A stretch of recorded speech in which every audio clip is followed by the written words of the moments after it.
Halo guys, di kesempatan kali ini saya akan menceritakan tentang pengalaman saya donor darah di unit donor darah PMI. Jadi biasanya di kota-kota besar itu ada kantor PMI buat donor darah yang biasanya buka tiap hari, bahkan tanggal merah dan hari libur pun dia buka dari pagi sampai malam. Jadi lebih fleksibel kalau kalian mau donor darah ke situ. Nah, ketika kalian ke UDD PMI ini biasanya kalian butuh barcode. Kalau kalian belum pernah donor darah sama sekali di UDD PMI, itu kalian bisa ke loket pendaftarannya dulu. Jadi di situ kalian biasanya diminta KTP sama kartu donor kalau misal ada gitu. Dan nanti petugasnya akan kasih kalian barcode. Nah, barcode ini perlu kalian scan di komputernya. Jadi begitu kalian masuk ke UDD PMI, itu akan ada beberapa unit komputer dan ada scanner barcode di situ. Kalian bisa scan barcode yang sudah kalian dapat, kemudian nanti akan ditampilkan informasi kalian, nama, tanggal lahir seperti itu.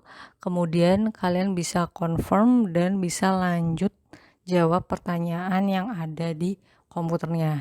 Nah, setelah pertanyaannya selesai, pertanyaannya cukup banyak ya, cuman nggak usah khawatir, pertanyaannya gampang, jawabannya tinggal ya atau tidak. Nah, setelah selesai jawab semua pertanyaan itu, kalian perlu mengisi form COVID. Jadi di bawah komputer itu biasanya ada form yang isinya adalah apakah kalian sudah vaksin atau belum, setelah vaksin ada kejadian apa, dan lain sebagainya.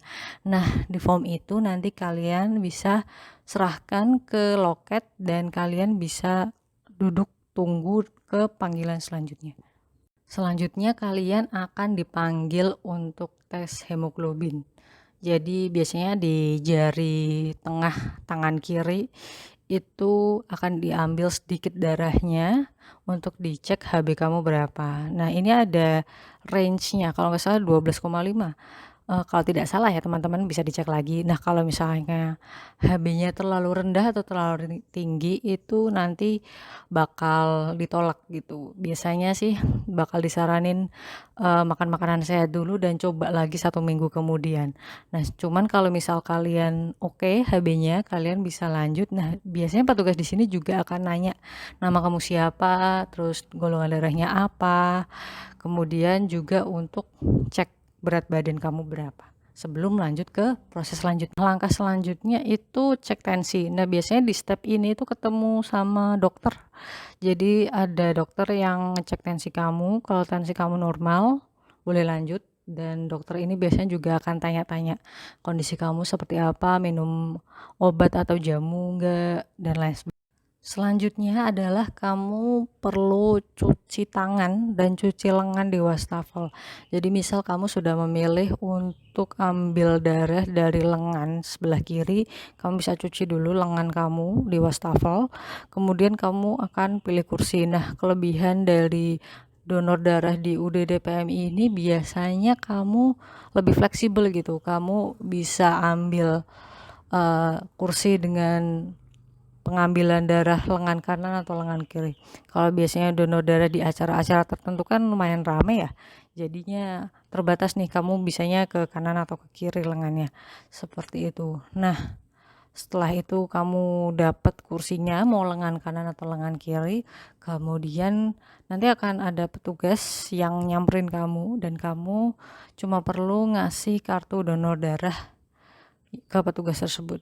Jadi biar petugasnya menulis histori donor darah kamu di dalam kartunya.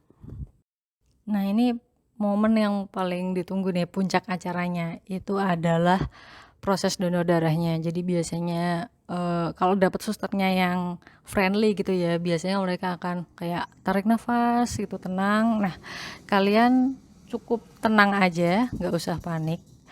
Dan kalau misalnya kalian merasa tekanan dari tensimeter di lengan kalian itu terlalu kencang, saya sarankan buat ngomong ke petugasnya ya teman-teman. Jadi upayakan kalian merasa nyaman di proses donor darah tersebut. Saya nggak akan bilang proses donor darahnya tidak menyakitkan ya, itu akan ada sakit di awal, ya manusiawi ya, ada jarum masuk gitu.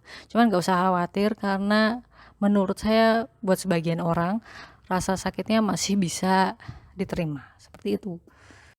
Donor darah ini bisa makan waktu beberapa menit, itu sekitar 15 menitan secara umum di pengalaman saya ya. Kalau di pengalaman orang lain bisa berbeda. Nah, ini poin yang penting banget perlu diperhatikan buat teman-teman yang barusan donor darah, itu jangan langsung cabut. Maksudnya jangan langsung pergi gitu. Saya sarankan sekitar 10-15 menit setelah jarumnya dicabut dari lengan kalian, kalian tetap stay di tempat, tetap rebahan, jangan tidur ya, tetap matanya terbuka gitu, dan istirahat dulu. Soalnya dari pengalaman saya ketika langsung pergi nih, langsung berdiri, langsung jalan, langsung pergi, itu ada kemungkinan bakalan kolaps nanti setelah donor darahnya, pusing, hampir mau pingsan dan segala macam. Jadi saran saya itu kalian tetap stay di tempat donor darah 10-15 menit. Habis itu kan kalian dapat snack ya dari petugas biasanya. Isinya biasanya air susu sama air isotonik terus sama mie instan. Nah, itu. Kalau kalian sudah dapat, kalian boleh balik ke ruang tunggu, duduk dulu di situ lagi 15 menit, nggak ada masalah, nggak akan ada yang ngusir kalian. Sampai kalian merasa, oh oke, istirahatnya cukup, baru kalian bisa melangkah ke acara kalian selanjutnya.